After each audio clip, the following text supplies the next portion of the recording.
Hello दोस्तों, मेरा नाम है हिमांशु सांगवान और आज मैं लेके आया हूँ आपके लिए 20 दिसंबर 2021 सी टेट के सारे सीडीपी क्वेश्चंस। ठीक है, ये मैंने हर डेट के बना दिए हैं और अगर आपको पूरी एक पीडीएफ चाहिए तो मैं पूरी पीडीएफ नहीं, सॉरी, पूरी की पूरी एक वीडियो है वो भी बन जाएगी, मतलब बनी जाएगी अब साथ के साथ। और इसमें क्या है, एक बार आपको इंग्लिश में दिखेगा क्वेश्चन, एक बार हिंदी में, हिंदी वाला आप पॉज करके ट्राई करने की कोशिश करिएगा। और अगर आपको अपनी सारी मतलब जो सीरीज़ है ये वाली पूरी ले ली तो आपको आगे आने वाले टाइम में कोई भी एक्स्ट्रा सीटेट के लिए कोई कोचिंग वगैरह नहीं लेनी पड़ेगी। इसमें से आपका एटलीस्ट सीडीपी के 20+ तो हो जाएंगे मार्क्स। ठीक है, नॉट अ प्रिंस, इसमें पूछा विच of the following is not a principle of development. Development का कौन सा प्रिंसिपल नहीं है? ठीक है, विकास का सिद्धांत कौन सा नहीं है? इसका रोक के ऊपर देख लेना। ठीक है, occurs along a single course, and single course में अलोंग अकर नहीं होता, यूनिडायमेंशनल नहीं होता, तो option A is correct.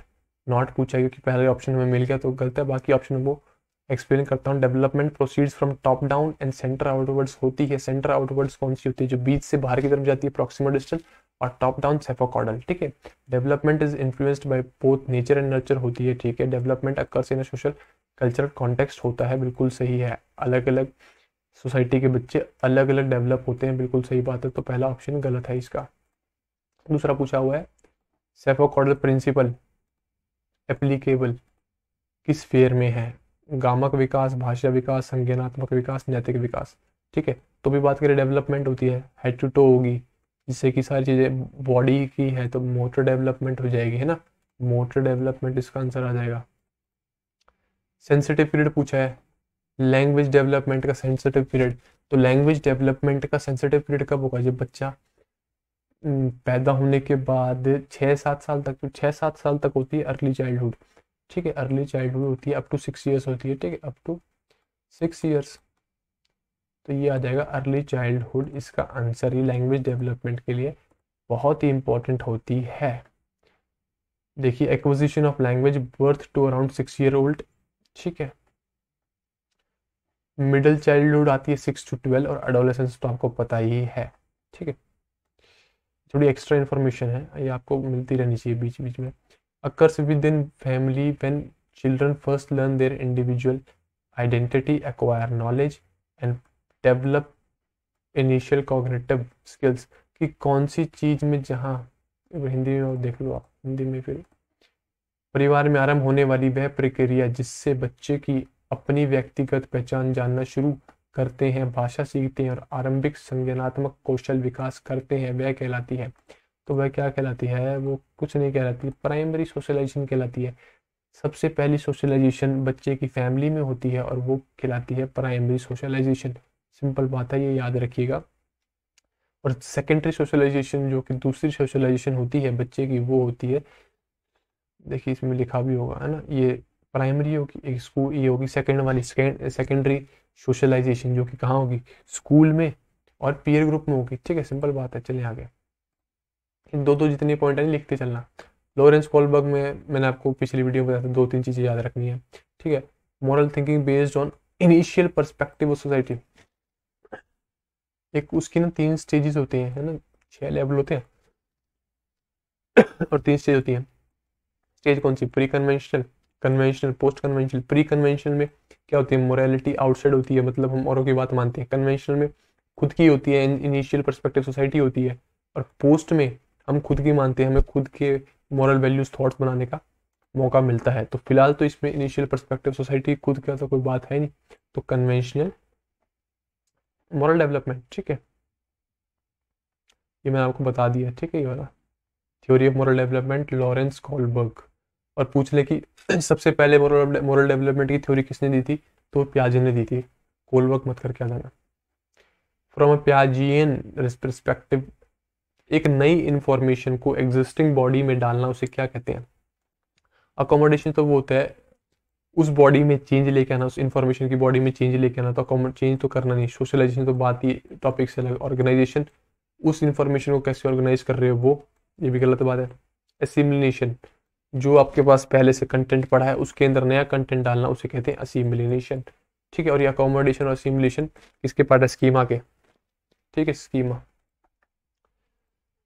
Clear है? तो इसका असिमिलेशन, जब नई इंफॉर्मेशन आती है तो असिमिलेशन। ठीक है, इसमें बोला हुआ है Meena had begun to use words, started using understanding the words present represent object, she is also beginning to reason logically that she can not perform conservation. तो प्याजे के हिसाब से कौन सा है? तो इसमें देखो कंजर्वेशन ना अप्लाई नहीं कर पा रही, और कंजर्वेशन आती है कॉग्निटिव में, सॉरी कंक्रीट ऑपरेशनल में, तो कंक्रीट ऑप्शन कट गया। वर्ड्स यूज कर पा रही है तो सेंसरी मोटर तो है नहीं, और कंक्रीट के बाद कौन सी होती है? फॉर्मल। ठीक है, फॉर्मल, तो फॉर्मल भी नहीं है क्योंकि कंक्रीट नहीं है तो फॉर्मल भी नहीं होगी, तो प्री ऑपरेशनल स्टेज का नाम है। प्याजे ने 4 स्टेज दी थी। ठीक है, इसका आंसर प्री ऑपरेशनल है। आगे बात करते हैं अभी। ये देखिए प्याजे की 4 स्टेजेस थी। सेंसरी मोटर बर्थ से 2 ईयर तक, प्री ऑपरेशनल 2 से 7 ईयर तक, कंक्रीट ऑपरेशनल 7 to 12 ईयर्स तक, और फॉर्मल ऑपरेशनल 12 ईयर्स और अबव के लिए। ठीक है जी। जोन ऑफ प्रॉक्सिमल डेवलपमेंट, ये मैंने आपको बताया था, 3-4 चीज़ें इसकी याद ही रखना। वाइगॉस की है ना। जोन ऑफ प्रॉक्सिमल डेवलपमेंट हो गया, ठीक है, स्केल फोल्डिंग होगी, जोन ऑफ लेवल पोटेंशियल हो गया, ठीक है, इनर स्पीच होगी। ये 4-5 वर्ड है, ये सारी लेव वाइगॉस की, सीधे सीधे क्वेश्चन आ जाएंगे, कुछ भी करने वाली, आपको याद करने वाली बात है नहीं इसमें। ठीक है, स्केल फोल्डिंग याद रखना, मोर नॉलेजेबल अदर याद रखना। ठीक है,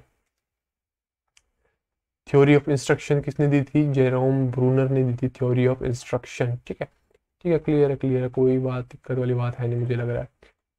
लेज आउट फंडामेंटल प्रिंसिपल ऑफ लेव वाइगॉस्की थ्योरी। लेव वाइगॉस्की थ्योरी का फंडामेंटल प्रिंसिपल क्या है? Social activity. वाइगॉस्की के साथ स्केल फोल्डिंग, मोर नॉलेजेबल, तो ये सारी चीज़ें तो चली रही थी। ठीक है, अब learning as a social activity means इसने बोला है कि जो लर्निंग है ना सोशल एक्टिविटी है, वो अकेला बंदा नहीं कर सकता, वो ग्रुप में होगी, वो कोलैबोरेटिव ग्रुप में होगी। ठीक है, तो ये लेव वाइगॉस्की जी ने बोला था। तो ये क्लियर है। अनकॉन्शियस प्रोसेस है लर्निंग, लर्निंग तो कॉन्शियस प्रोसेस है। Generally genetically program, learning genetically program नहीं होती, क्योंकि हर बच्चे के पास अलग अलग ऐसा होता तो फिर तो मैथमेटिशियन का बच्चा मैथमेटिशियन ही बनता। ठीक है, learning is a discontinuous process that occurs in 4 stages. लेव वाइगॉस्की ने कोई भी स्टेज नहीं दी है। ठीक है, ये थोड़ा नीचे देख लो। मोर नॉलेजेबल अदर वो होता है कोई भी बंदा, कोई भी कंप्यूटर या फिर कुछ भी चीज़ जिसे हमसे ज़्यादा पता है, तो वो मोर नॉलेजेबल अदर बन जाता है। ठीक है, an example of pedagogical strategy that would promote, कि पेडागोजिकल स्ट्रेटजी कौन सी इस्तेमाल करें जिससे कि learning promote, meaningful learning promote होती है। रेगुलर इंडिविजुअल कंपटीशन की बात ही हटा दो यार, यूज ऑफ वर्बल पनिशमेंट की बात हटा दो, रिजिट आ गया, रिजिट की बात हटा दो। तो ये तो ऑप्शन एलिमिनेशन से भी हो गया, आपको कुछ पढ़ने की ज़रूरत नहीं पड़ी इसमें। और वैसे भी असेसमेंट फॉर लर्निंग होती है फॉर्मेटिव असेसमेंट, और असेसमेंट ऑफ होती है समेटिव असेसमेंट।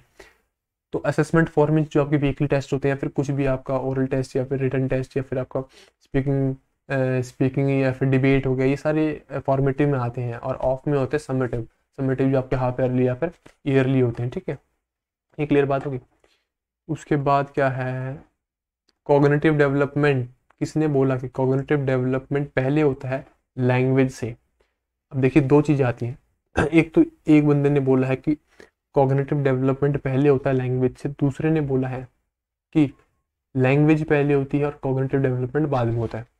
तो दोनों का ही नाम इसमें है। पियाज ने तो बोला है कि कॉग्निटिव डेवलपमेंट पहले होगी और लैंग्वेज बाद में आएगी, और वाइगोस्की ने बोला है कि लैंग्वेज पहले आएगी और फिर बाद में कॉग्निटिव डेवलपमेंट आएगी। ठीक है, तो ये बात याद रखना। इसके बाद बोला है which of the following is not an effective practice adopted by a teacher in classroom to address gender stereotype. Gender stereotype को खत्म करने के लिए इसमें से कौन सा कार्य टीचर ने लागू ढंग से नहीं किया? काउंटर जेंडर वाइज, हाँ खत्म करना है, ठीक है। Separate sitting arrangement for boys and girls, अब उसने सेपरेट बनाई दी तो वो काय की खत्म कर रही है भाई, है ना? तो गलत ये है, तो मतलब इस गलत पूछा है तो सही हो जाएगा क्वेश्चन का। डिस्कशन ऑन जेंडर डिस्क्रिमिनेशन सही है। Use of example which shows boys and girls are in a non conformist roles, mean non conformist roles means कि ऐसा कोई ज़रूरी नहीं है कि डॉक्टर सिर्फ डॉक्टर सिर्फ मेल ही बने, फीमेल ही बन सकती, तो इस हिसाब के नॉन कन्फर्मिस्ट रोल्स हैं। ठीक है, तो गलत पूछा है तो ऑप्शन बी। इसमें पूछा हुआ है Paro helps her father in his carpentry shop where she successfully measures wooden blocks using technique taught by her teacher. She is recently admitted to a public school under EWS scheme, where she is unable to cope up with the academic demands, especially in the situation the teacher should. कि एक लड़की है जिसे कि carpentry shop अपने पापा की परी है जिसका नाम पारो है, ठीक है। उस पापा की परी में क्या है कि she successfully measures wooden blocks using techniques taught by her father. तो वो मेजर कर लेती है ब्लॉक्स जो कि जो टेक्निक उसकी टीचर ने सिखाई होती है। अब उसको ना EWS स्कीम के अंडर एक स्कूल में एडमिशन मिलता है, पब्लिक स्कूल में, ठीक है। अब वो दूसरे बंदों के साथ कॉप अप नहीं कर पा रही है। अब उसके लिए टीचर को क्या करना चाहिए? Tell Paro that she does not have the ability. ऐसा बताना नहीं है बच्चों को भी कि उसके पास एबिलिटी नहीं है। जो डिस्करेजमेंट की बात हो जाएगी सीधे सीधा गलत हो जाएगा। Give test and encourage repeated drills and practice, ऐसा भी कुछ नहीं है, ठीक है। इसको रख लेते हैं, रुको आपको थोड़ा इसको रख लेते हैं ठीक है। Contextualise the curriculum and study material for Paro integrating her mathematical experience and gain outside the solid school. अब देखिए इसमें इसकी mathematical experience gain outside the school, तो इसमें इसकी प्रैक्टिकल नॉलेज इसमें मिक्स कर दी है। तो जिसमें प्रैक्टिकल नॉलेज बच्चे की मिक्स कर दी तो सीधे सीधा आंसर वो मार देना, उसमें कोई दिक्कत वाली बात है ही नहीं, ठीक है।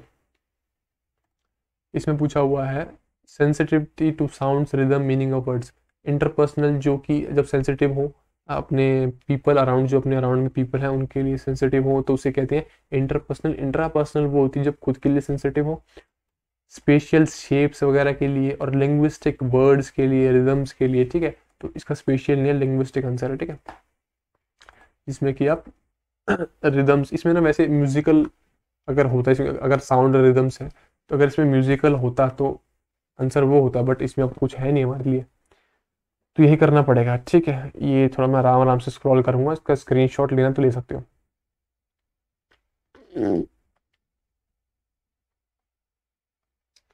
ठीक है जी, देख लो देख लो देख लो, ठीक है, हो गया खत्म। In socio constructivist classroom which method of assessment should be preferred.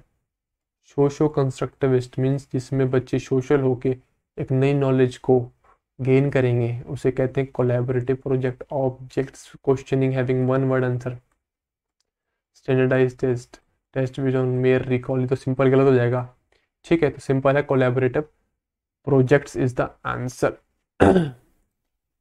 चलेंगे the continuous aspect in continuous and comprehensive evaluation. सतत एवं व्यापक मूल्यांकन में सतत शब्द का प्रभावित अर्थ क्या है? देखिए कंटिन्यूस क्या है, मतलब लगातार चलने वाला। कॉम्प्रिहेंसिव क्या है? हर एक फील्ड को, कॉम्प्रिहेंसिव मीन्स हर एक फील्ड को टेस्ट करना, चाहे वो आपकी रीडिंग हो, राइटिंग हो, स्पेलिंग हो, या फिर आपका स्पोर्ट्स हो, या फिर आपकी टॉकिंग स्किल्स हो, या फिर आपकी वॉकिंग स्किल्स हो, कुछ भी हो, ठीक है। वो होता है कॉम्प्रिहेंसिव। कंटिन्यूस होता है लगातार। Continuous operation, observation and support to children during teaching learning employing different tools. Comparison करेंगे नहीं, फॉर्मल पेपर पेंसिल टेस्ट नहीं कराएंगे, पीरियडिक टेस्ट भी नहीं कराने ढंग से, ठीक है। बच्चों को ढंग से रखना है, उसे डिफरेंट टूल्स अप्लाई करने हैं उसके ऊपर, ठीक है। Student must be encourage to mastery oriented, तो आप देख ही सकते हैं, तो सारे नेगेटिव ही हो गए ना, फेलियर, फेलियर, डिफीट, ठीक है। मास्टरी मीन्स कि उसको मास्टरी ओरिएंटेड गोल्स रखने चाहिए, जिसमें कि उसे मार्क्स की बजाय, उसमें उसे मार्क्स की बजाय उसकी मास्टरी पे उसका फोकस हो, ठीक है। उसकी मार्क्स की बजाय उसकी मास्टरी पे उसका फोकस हो, ठीक है। प्रिंसिपल ऑफ इंक्लूजन, देखिए इंक्लूजन क्या होता है? हर एक बच्चे को, चाहे वो अंधा है, बहरा है, गूंगा है, या फिर जिसके जो अपंग है, ठीक है, उन सब के लिए अलग स्कूल्स नहीं होने चाहिए। इंक्लूजन का मतलब यही है कि उन बच्चों को as a regular student, regular बंदों में, नॉर्मल पीपल्स के अंदर ही पढ़ना चाहिए, जिससे कि उन्हें लगता है कि वो अलग नहीं है बाकी बच्चों से, ठीक है। तो इंक्लूजन, प्रिंसिपल इंक्लूजन यही है, एक्सेप्टेंस ऑफ इंडिविजुअल डिफरेंसेस, जिसमें कि जब वो नॉर्मल बच्चों के बीच में पढ़ेंगे तो वो जो आपके इंडिविजुअल डिफरेंसेस हैं वो तो एक्सेप्ट कर लिए जाएंगे, है ना। तो यही इसका आंसर है। डिस्क्रिमिनेशन गलत है। सेग्रेगेशन होता है अलगाव करना, या फिर अलग अलग टीम ग्रुप बांट देना, ठीक है, सेग्रेगेशन। चलिए जी आगे चलते हैं। जिसके पास विजन नहीं है उसे क्या करना चाहिए? Should be encourage for home based अब देखिए, अब उसके विजन नहीं है, नीड टू सेपरेट तो डालना ही नहीं है पहली बात। Should be become part of regular school with inclusive provisions, ठीक है, इंक्लूसिव आगे इसमें देखना नहीं है। अगर आपको कुछ ऐसा बच्चा लग रहा है जिसे कोई हैंडीकैप या फिर और कुछ भी दिक्कत है उसके, तब कुछ देखना नहीं, सीधा ऑप्शन सी टिक करना है, ठीक है। Support creativity in classroom, creativity जिसमें ओपन माइंडेडनेस हो जाए। एक्सेप्टेंस ऑफ इमेजिनेटिव आंसर सही है। एम्फोसिस ऑन ब्रेनस्टॉर्मिंग सही है। एम्फोसिस ऑन कन्वर्जेंट थिंकिंग गलत है। कन्वर्जेंट थिंकिंग कौन सी होती है? जब आपके पास बहुत सारे क्वेश्चन हो और आपको एक आंसर भी जाना हो। ये क्रिएटिविटी नहीं है, क्रिएटिविटी होती है डाइवर्जेंट थिंकिंग, जिसमें एक पॉइंट हो और उसमें आपको जाना हो कई पॉइंट पे, उसे कहते हैं डाइवर्जेंट थिंकिंग, और वो होती है आपकी क्रिएटिविटी, ठीक है। टॉलरेंट टू डाइसेंट, इसका मतलब ये है, इसको हिंदी में देख लो,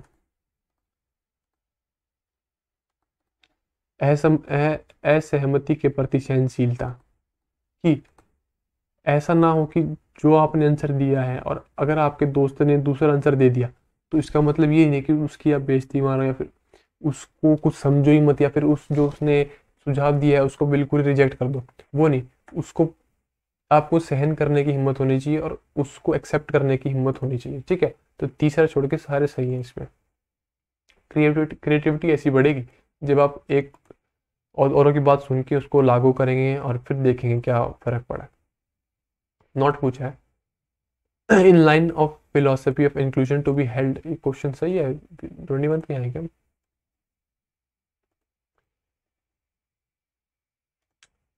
Which of the following strategy is not in line with the philosophy of inclusion to help a children with autism? Autism मतलब वो बोलचाल कम करता है, फिर इंट्रोवर्ट टाइप का है, थोड़ी उसकी कम्युनिकेशन लो है, ठीक है। वो is finding it difficult to cope up with group activities, giving appropriate visual return material to be used during the group work, allowing the children to work in pairs and in a relaxing atmosphere with less noise, sending the child to study in a special school, ये तो गलत हो जाएगा। Not पूछा ना, तो गलत ये है, तो ये इसका आंसर हो जाएगा, ठीक है। सिंपल बात थी, अब तो समझ गया। अब तुम जब तक ये क्लासेस पूरी करोगे तब तक तुम धुरंधर बन जाओगे। In primary classroom the teacher must discourage नहीं करेगा, नेवर अलाउ, पनिश नहीं करना, एनकरेज ही करना है हमेशा, ठीक है, हमेशा एनकरेज ही करना है। कोई तो वैसे सवाल नहीं है, कोई सोच रहे हो बच्चों वाले सवाल है। स्कूल इसमें एक ही होता है क्वेश्चन, असर्शन और रीजन का। इसमें क्या होता है, एक असर्शन दी होती है और रीजन दिया होता है, तो वो पूछा होता है कि जो स्टेटमेंट दी है, रीजन मतलब कि ये जो रीजन है ये क्या सही रीजन है। School must enable children to find their voices, nurture their curiosity to do things, to ask questions, to engage in discussion and do work rather than building their ability to reproduce textual knowledge. Learning is active and sociable in its character, बिल्कुल सही है कि बच्चों को अपनी curiosity बढ़ाने के लिए क्वेश्चन पूछने चाहिए, डिस्कशन में जाना चाहिए, ठीक है, एक टीम बिल्डिंग करनी चाहिए, ठीक है, ग्रुप वर्क करना चाहिए। तो ये क्यों करना चाहिए? ये इसलिए करना चाहिए क्योंकि लर्निंग एक एक्टिव है और social in its character, means मिलजुल करी जाती है। तो both A and R true and R is the correct explanation. तो करेक्ट एक्सप्लेनेशन है बिल्कुल सही, वो मैंने आपको समझा दिया है कैसे। Graphic tools for organising and representing information relationship with particular topic are called concept maps. Concept maps क्या होते हैं? इससे आपने पढ़ा हुआ कि भाई ये सीटेट है, पहला पॉइंट, इसमें आते हैं आपके 5 section, English, Hindi, CDP, maths, EVS. इसमें भी 20 क्वेश्चन, इसके 10 क्वेश्चन, ये कंसेप्ट में बन जाएगा, है ना। तो कंसेप्ट मीन जब हर एक पॉइंट का पिछले पॉइंट से रिलेशन हो या फिर और किसी पॉइंट से रिलेशन हो, उसे कहते हैं कंसेप्ट मैप, ठीक है।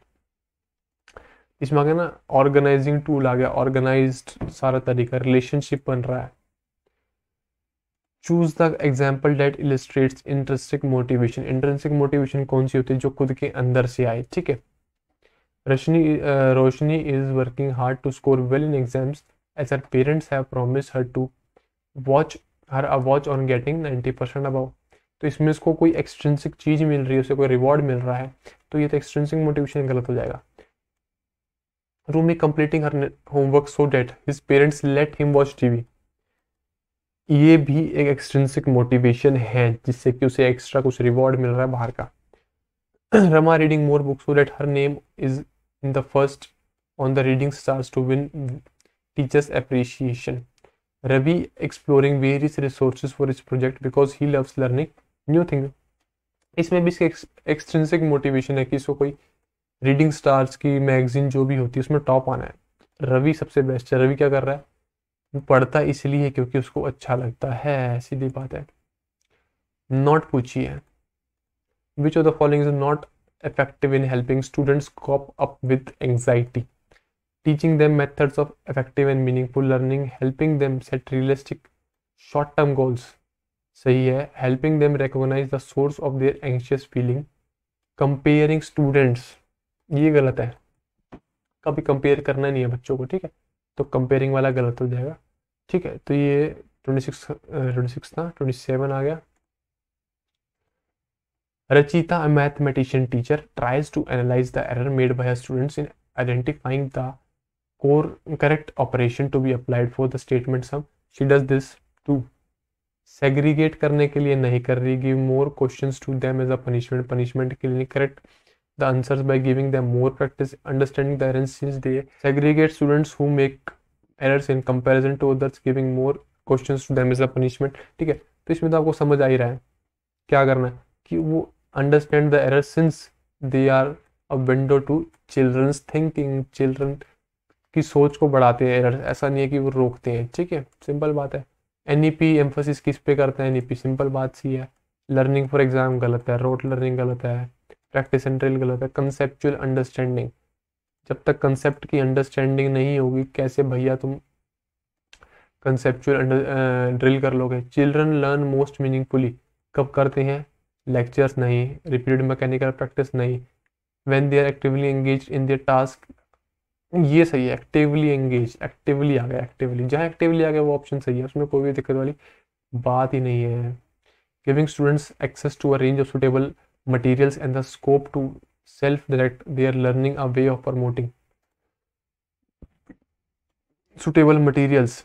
तो कौन सी, रोट लर्निंग नहीं है, कॉम्पिटिटिव लर्निंग नहीं है, लर्निंग इधर आपका डिस्कवरी लर्निंग है ये, ठीक है, डिस्कवरी लर्निंग हो जाएगी आपकी आंसर, सिंपल, ठीक है। जैसे कि जब उसको मटेरियल मिल जाएगा तो वो डिस्कवर करने लग जाएगा, तो डिस्कवरी लर्निंग इसका आंसर हो जाएगा। तो ये 30 क्वेश्चन हो चुके हैं हमारे, ठीक है। अगली वीडियो में अगले क्वेश्चन करेंगे, ये आपकी प्रैक्टिस के लिए बेस्ट है और समझने के लिए भी बेस्ट है, ठीक है। तो ठीक है, ऑल द बेस्ट।